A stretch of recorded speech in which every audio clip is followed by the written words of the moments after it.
Bueno, para terminar esta introducción a la dinámica, vamos a hablar un poco digamos, el margen de validez que tienen las leyes de Newton, tal como las hemos visto en la primera parte del video, que debe existir interacción entre cuerpos llamadas fuerzas para que se haga manifiesta la evolución o el cambio en los movimientos. Y el marco de validez de lo que es un sistema de referencia inercial. Vamos a denominar sistema de referencia inercial a aquel en donde se cumplen las leyes de Newton. Entonces, cuando en cinemática mencionábamos elegir un sistema de referencia cartesiano, por ejemplo, elegíamos el origen, el punto de iniciación o el punto de referencia, los ejes coordenados, la orientación de los ejes y el sentido positivo. Ese sistema de referencia estamos poniendo de antemano que es un sistema de referencia inercial, o sea que allí se cumplen las leyes de Newton y hemos podido hablar de posición, velocidad y aceleración. Y habíamos dicho también que la aceleración tenía una causa fundamental, que eran las interacciones denominadas fuerzas, y ahí quedó plasmado directamente cuando vimos la segunda ley de Newton en el primer video de dinámica. Entonces, para terminar de formalizar las ideas de lo que serían los sistemas de referencia inerciales, que, vuelvo a repetir, son aquellos en donde se cumplen las leyes de Newton. Y por allí da un poco la idea de qué es primero, si el huevo o la gallina, porque también se puede decir que en los sistemas de referencia inerciales se cumplen las leyes de Newton. O sea, hay una mutua complacencia o deducción una cosa de la otra.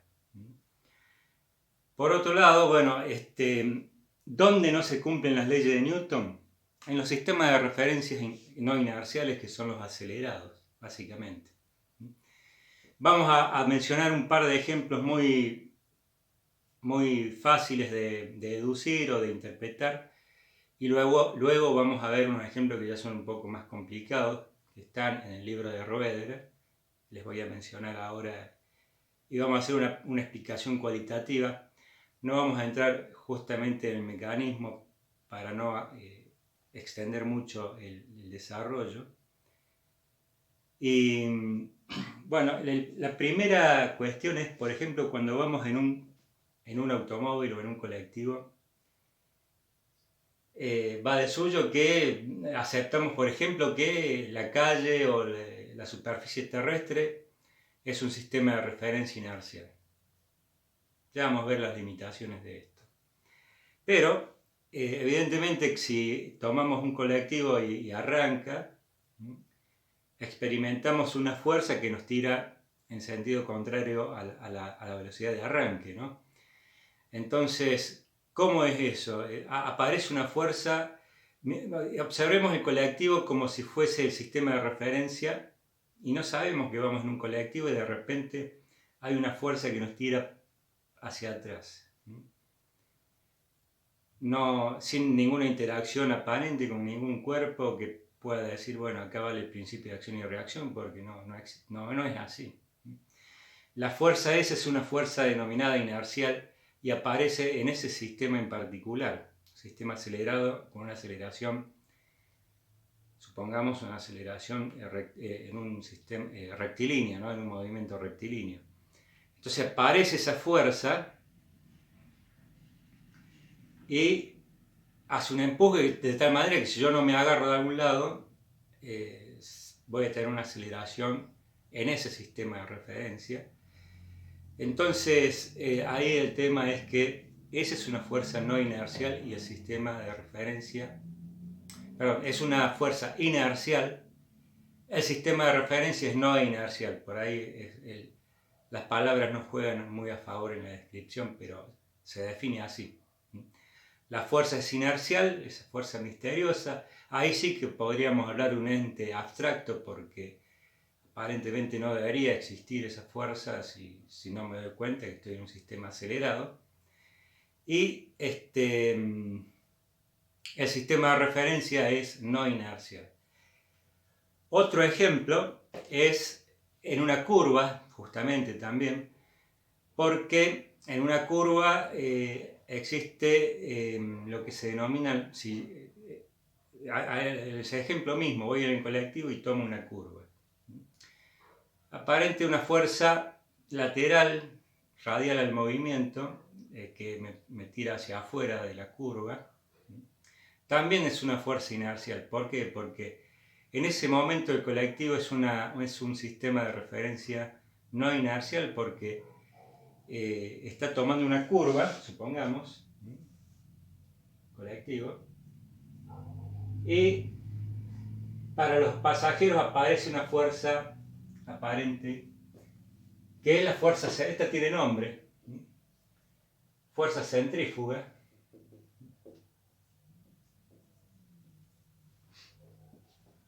Es una fuerza no inercial. Y aparece porque este sistema de referencia está acelerado. Ya sabemos que un movimiento circular tiene aceleración, mínimamente tiene la aceleración centrípeta. Y también puede que haya una aceleración tangencial. Supongamos que la velocidad del módulo sea constante, solamente cambie la dirección. Existe una aceleración centrípeta porque hay fuerza centrípeta, o radial, como le quieran llamar, y aparece en ese sistema la fuerza centrífuga. Tiene que ver también con el principio de inercia, en el sentido de que el automóvil o el colectivo quisiera seguir un MRU, y el hecho de que esté acelerado hace que los objetos que estén ahí van a tender a seguir también en un MRU, pero aparece esta fuerza que en principio no tendría explicación para los pasajeros que van adentro, si no estamos conscientes de lo que está pasando. Por otro lado, hay una cuestión, que es que la fuerza centrípeta, de la que se deduce la aceleración centrípeta, la que está haciendo el cambio en la dirección de la velocidad, que esto es igual a masa por aceleración centrípeta hacia el centro del movimiento. Esta fuerza centrípeta no es par de acción y reacción con la centrífuga. A la centrífuga se le dio el nombre, si vamos a una cuestión de entender, fuga hacia el centro, ¿no? Entonces, se le dio el nombre, pero no es que sea un par de acción y reacción con la fuerza centrípeta. La fuerza centrípeta es una fuerza real. Es la que causa la aceleración centrípeta y la que hace el movimiento curvo. La reacción son reacción de vínculo.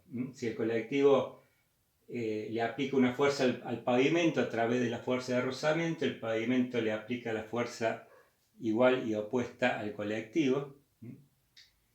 Entonces, esa fuerza que le aplica el pavimento al colectivo es la fuerza vincular que hace a la fuerza centrípeta, a su existencia, y es real. La fuerza centrífuga no tiene par de acción y reacción la fuerza centrífuga. Entonces, ese es el tema, este tiene un nombre. Luego está la cuestión de si la superficie terrestre es un sistema de referencia inercial. La respuesta a este depende de los tiempos y las distancias que se manejen, ¿no? Nosotros sabemos que estamos en un planeta que gira alrededor de su eje, que a su vez gira alrededor del Sol, que el sistema solar seguramente se mueve respecto a otros objetos estelares. Entonces, quizás la idealización de un sistema de referencia inercial sería aquel que dice que los puntos de referencia sean las estrellas más lejanas. Porque en ese caso, esas estrellas, por más que se muevan, digamos, el movimiento que pudieran aparentar sería despreciable, entonces son como puntos fijos. Si uno quisiera idealizar, esos serían los puntos de referencia casi absolutos. Pero, al estar en un planeta que gira sobre su eje, seguramente aparecen fuerzas centrífugas, es así. El tema es valorarla y hay veces que son apenas apreciables. La Tierra gira sobre su eje y aparecen fuerzas centrífugas que si uno las calcula, yo no lo he hecho personalmente, pero seguramente son fuerzas que se suman al peso en forma contraria y que depende de la latitud del lugar, pueden hacer modificar también, alterar el valor de la aceleración de la gravedad del lugar. También esas son las fuerzas centrífugas en un sistema que rota. Están las fuerzas de Coriolis sobre el planeta también. Son fuerzas inerciales, fuerza de Coriolis. Ahí en el Roeder describe por ahí en algún capítulo de qué se trata. Es, por ejemplo, el hecho de que el planeta Tierra está girando y sobre todo hacen influencia en temas de puesta en órbita de satélites o misiles balísticos intercontinentales, porque aparece cuando, suponte, parte un cohete, digamos, en dirección norte-sur, y como la Tierra va girando en dirección este-oeste, el cohete que partió norte-sur, cuando una vez que se pierde vínculo con la Tierra, al menos el vínculo con el lugar de despegue, puede hacer su derrotero en forma independiente. Entonces, si la Tierra va girando de este a oeste, observando el cohete que se va, el cohete aparentemente tiene una fuerza lateral que va en contra de la rotación de la Tierra. Entonces, esa fuerza tiene nombre, una fuerza inercial, que es la fuerza de Coriolis. También, o sea que la Tierra no puede considerarse como un sistema de referencia inercial. Existe también lo que se denomina el péndulo de Foucault, que el péndulo de Foucault es un péndulo que normalmente tiene un largo, lo más largo que se pueda, contenido en una cúpula, una masa muy grande. Ya en el próximo video vamos a ver el tema de la energía mecánica. El hecho de que sea una bocha pesada es justamente para que tenga la suficiente energía para que pueda oscilar sin que las fuerzas de rozamiento con el aire la detengan en forma rápida, sino que esté oscilando 24 o 48 horas. Entonces, si uno lo pone a oscilar en un plano, al péndulo de Foucault, y esa oscilación, como les digo, tarda varias horas, entonces lo que se manifiesta es que el plano de oscilación empieza a girar, o el movimiento en el plano de oscilación se ve alterado. Pueden ocurrir distintos efectos, depende de la latitud del lugar, depende si el plano de iniciación de la oscilación con respecto a los puntos cardinales, si es en una dirección norte-sur, si el plano inicialmente fue en este-oeste. Todo, pero independientemente de eso, siempre a la larga de las horas, a lo largo del día, se ve la alteración.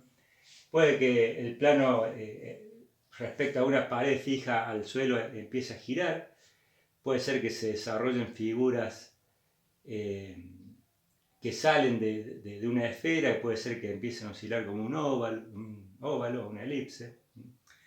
En fin, hay distintas alternativas y como les digo, entrar en detalles respecto al mecanismo es un poco complejo, pero es importante darse cuenta que la causa está allí, en que la Tierra gira, se mueve.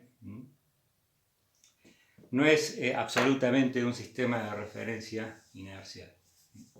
También el tema de que cuando destapo una pileta y el agua empieza, primero baja el nivel en forma ordenada, pero después empieza a formarse el vórtice en el resumidero.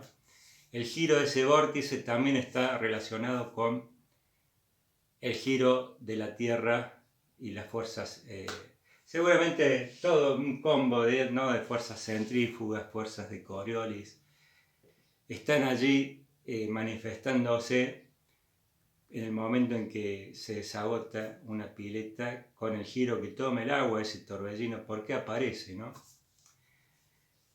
Tal es así que si uno hace la experiencia, depende si es de hemisferio norte o de hemisferio sur, gira en un sentido o en otro. Entonces, allí está el tema de las fuerzas de Coriolis, las fuerzas centrífugas. También hay otra fuerza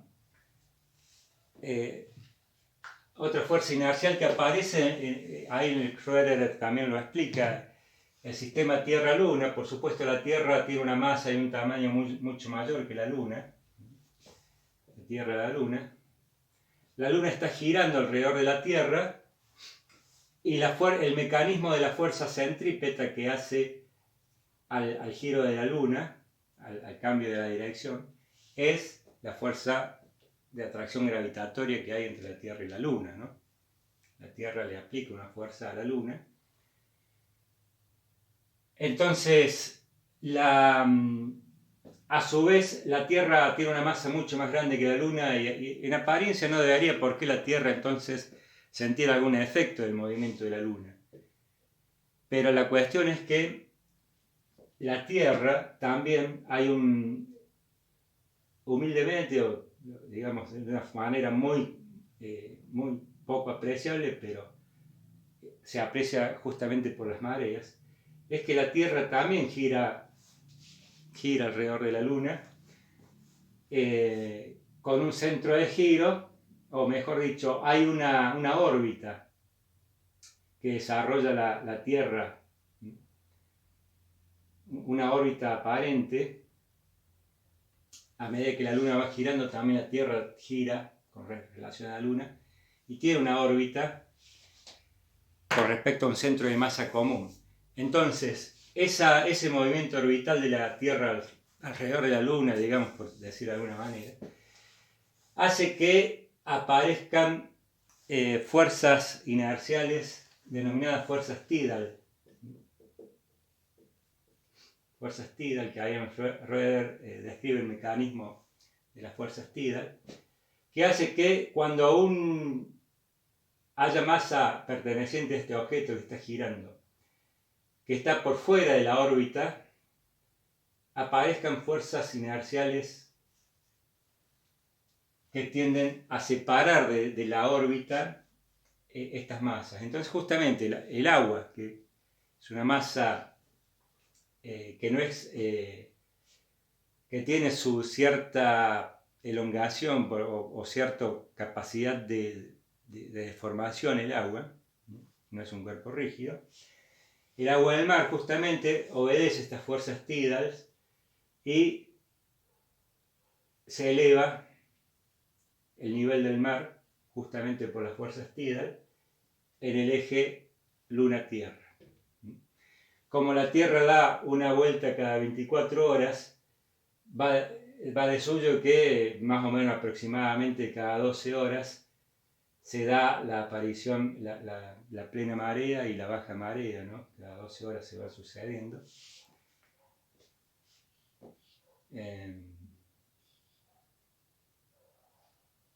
Claro, media vuelta de la Tierra es entre un pico de una marea y la otra, ¿no?